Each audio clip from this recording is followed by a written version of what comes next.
Hi, this is Renee Grosskreutz from iteachblogging.com, and in this video I'm going to show you how I use social helpers to preload social media content using CoSchedule and my WordPress blog.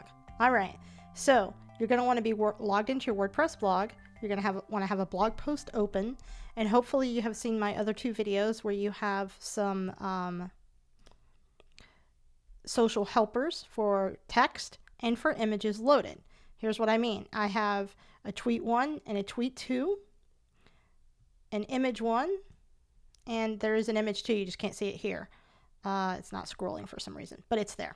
Okay, so what you do is you make sure that you have your CoSchedule portion open. If it is minimized, you just click on this arrow and open up CoSchedule. It should populate.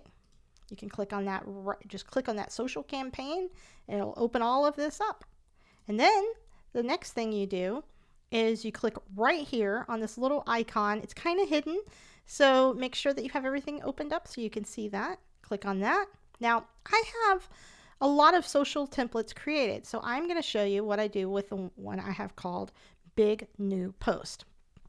Okay, so what I like to do is load up one of these for every day of the week, a different blog post.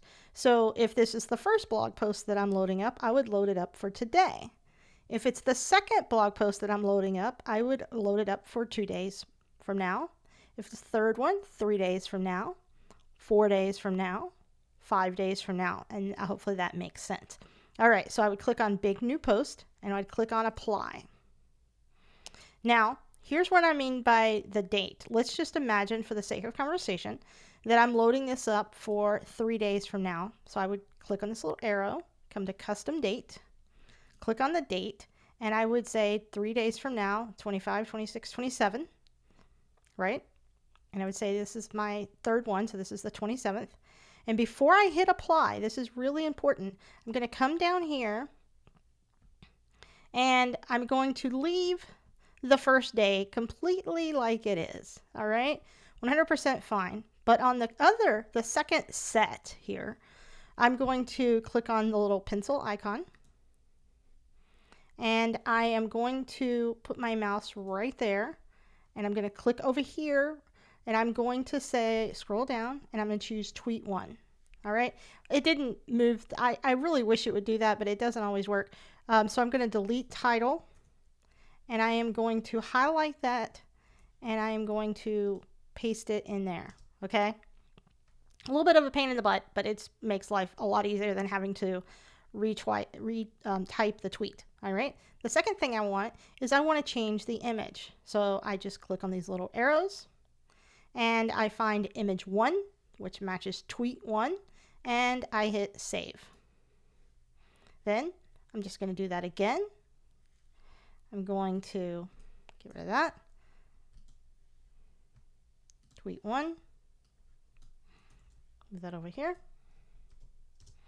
I'm going to find image 1, and I'm going to hit save. All right. I'm going to find tweet 1.